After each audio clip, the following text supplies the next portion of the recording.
atención al adulto mayor, Hogar La Ponderosa, vamos a tratar el tema ¿ahora qué hago?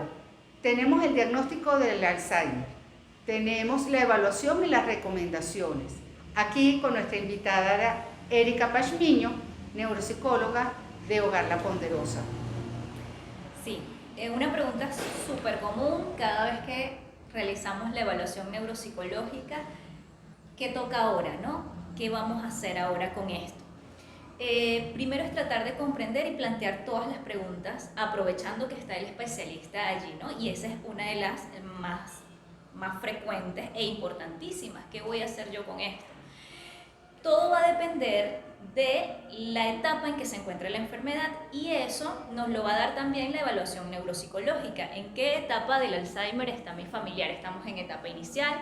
¿Estamos en la etapa moderada o estamos ya en una etapa más avanzada? Entonces, ¿qué vamos a hacer allí? Si es una etapa inicial, tenemos que dar como más posibilidad a la participación de ese paciente. ¿Qué vamos a hacer? Inclusive desde lo legal. ¿Qué vamos a hacer? ¿Qué yo quiero hacer? O mamá, ¿qué quieres hacer tú? Pasando quizás, pero sería conveniente que quisieras hacer tú con tus propiedades, por ejemplo. Si estamos en etapas un poco más avanzadas, tenemos que pensar como familia, dentro de mis posibilidades, lo que yo quiero y la relación que tengo con ese paciente. Si el paciente vive en un grupo familiar donde haya hijos, donde haya nietos, se puede quedar allí, yo soy ama de casa, lo puedo cuidar. Todas esas cosas van a depender y nos van a dar la pauta para qué hacer. Erika, a mí muchas veces me han hecho esa pregunta. Yo creo que hay diferentes etapas en cuanto a una vez que tengamos diagnóstico, todo pasa muy rápido. Y llega el momento en que me siento y pienso, Dios, ¿por qué yo? ¿Por qué mi papá? Yo creo que eso es como un luto que tienen por dentro de asimilar todo y no creo que en todos los grupos familiares lo asimilen igual. Sí, es un proceso de duelo, un proceso en el que yo tengo que primero dejar a un ladito lo que es la negación y poder abrirme a esto que puede ser muy devastador en muchos de los casos. Lo puedo tomar como algo muy devastador y quedarme allí, o puedo ya va. Con todo y lo doloroso que puedo ser esto, yo puedo ir reconstruyendo y ver qué puedo hacer con lo que hay. Entonces sí, eso es un proceso que se va dando partiendo de esa negación y pudiendo llegar a esa aceptación y ese poder hacer con lo que tengo. Muchas veces yo le digo al familiar, pónganse en el lugar de su familiar. Si a ustedes les pasa eso, si ustedes están en esa situación, ¿qué es lo que ustedes desearían que sus hijos hicieran? Yo lo digo mucho porque a veces es difícil tomar las decisiones. Sí. Las decisiones vienen de llevarlo a una institución o de realizar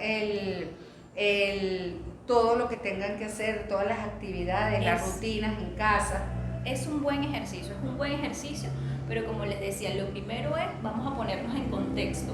¿Cómo está organizada mi familia? ¿Estamos integrados? ¿Todos estamos en sintonía?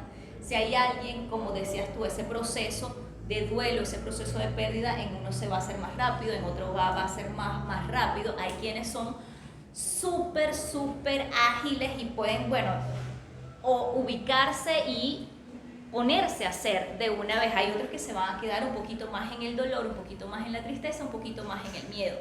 Pero esa persona que pueda como que encaminar el asunto, tenemos que aprovechar como esa energía para ver qué va a ser lo mejor para mi familiar. Entonces, en función de cómo está organizada mi familia, y lo que les decía antes, de la etapa en que se encuentre mi familiar, poder tomar esa decisión.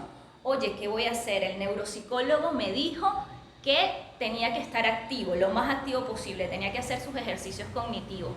Entonces, lo puedo llevar a un daycare, a un hogar de cuidado, donde pueda el pasar parte del día o pasar el día completo y que esté allí de la forma más estimulada posible, o yo voy a contratar a alguien que vaya a la casa a hacer estas sesiones de estimulación cognitiva. Depende mucho de la personalidad también de ese paciente, de ese familiar. Oye, si es más asertivo, si es más tímido y es mejor con una sola persona para que se vaya adaptando, o le gusta más socializar y se va a sentir más integrado en un grupo. Bueno, todas esas cosas van a depender y van a dar forma a eso de lo que viene después de un diagnóstico como este. Si estoy en etapas más avanzadas, yo voy a necesitar probablemente un asistente que esté allí mucho más tiempo, un enfermero capacitado para este tipo de patologías que pueda atender a mi familiar un poco más integralmente. Aquí quiero hacer una acotación, porque la gente cree que es un enfermero. Y yo pienso que eso no es así. ¿Por qué? Porque un enfermero se encarga de mantenerlo cuidadito, de mantenerlo limpio, alimentado, pero muchas veces no sabe la rutina para poder hacer esas actividades y poderlo mantener lo más independiente que se pueda. Por eso tiene que ser alguien que esté especializado en este tipo de patologías, ¿ok? Que no solo se encargue de medir los signos vitales de este paciente, sino también de hacer sesiones de estimulación con él, que hagan lecturas, que hagan rompecabezas, que lo mantengan lo más activo posible e integrado posible a cada una de las rutinas de actividades. Yo no le puedo hacer todo al paciente si él está en la capacidad de hacerlo. Si él está en etapas más avanzadas, ahí sí yo me voy a hacer más proactivo en la atención de ese paciente. O puedo decidir, oye, ya está en estas condiciones, ya está en etapas mucho más severas de la enfermedad, entonces tengo que ir pensando también en una institución que pueda ayudarme, si es lo más, de acuerdo a mi familia, eso es lo más conveniente. Para cerrar, ¿crees tú que la parte social, dejándolo en casa y quitándolo de la parte social, lo ayude? Como les decía, va a depender de la familia. Si mi familia es grande, numerosa y generalmente se la pasan allí o puede venir uno y otro y visitarme, bueno, esa parte social puede estar cubierta, pero en muchos de los casos no es así. Entonces, una institución probablemente sea lo más conveniente para poder explotar toda esta parte social.